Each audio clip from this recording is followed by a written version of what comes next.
বাংলাদেশের ক্রিকেটে যুক্ত হতে যাচ্ছে আরেকটি গৌরবময় অধ্যায়। প্রথমবারের মতো দক্ষিণ আফ্রিকার জনপ্রিয় ফ্র্যাঞ্চাইজি টি-20 টুর্নামেন্ট SA-20 লিগে খেলতে যাচ্ছেন বাংলাদেশের তরুণ leg spinner Rishad Hossain. Sunrisers Eastern Cape আনুষ্ঠানিকভাবে জানিয়েছে, আফগানিস্তানের স্পিনার AM গজনফরের বদলি হিসেবে সরাসরি চুক্তিতে দলে নেওয়া হয়েছে রিশাদকে।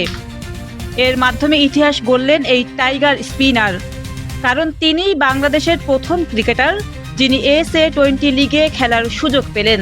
রিশাদের জন্য সুখবর এখানেই শেষ নয়। সানরাইজার্স ইস্টার্ন কেপের ব্যাটিং কোচ হিসেবে রয়েছেন বাংলাদেশের জাতীয় দলের সাবেক প্রধান কোচ রাসেল ডোমিঙ্গো। বাংলাদেশ দলে কাজ করার সময় থেকে রিশাদের প্রতিভা খুব কাছ থেকে দেখেছেন তিনি। তাই নতুন পরিবেশে দ্রুত মানিয়ে নিতে ডোমিঙ্গোর অভিজ্ঞতা হতে পারে রিশাদের জন্য বড় সহায়তা। রিশাদের এই যাত্রা মোটেও হঠাৎ করে আসেনি। 2024 সালে টি-20 বিশ্বকাপে দুর্দান্ত পারফরমেন্স করে বিশ্ব ক্রিকেটে নিজের নাম জানান দেন তিনি। সেই আসরে 14টি উইকেট নিয়েছিলেন টুর্নামেন্টের যৌথভাবে দ্বিতীয় সর্বোচ্চ উইকেট শিকারী।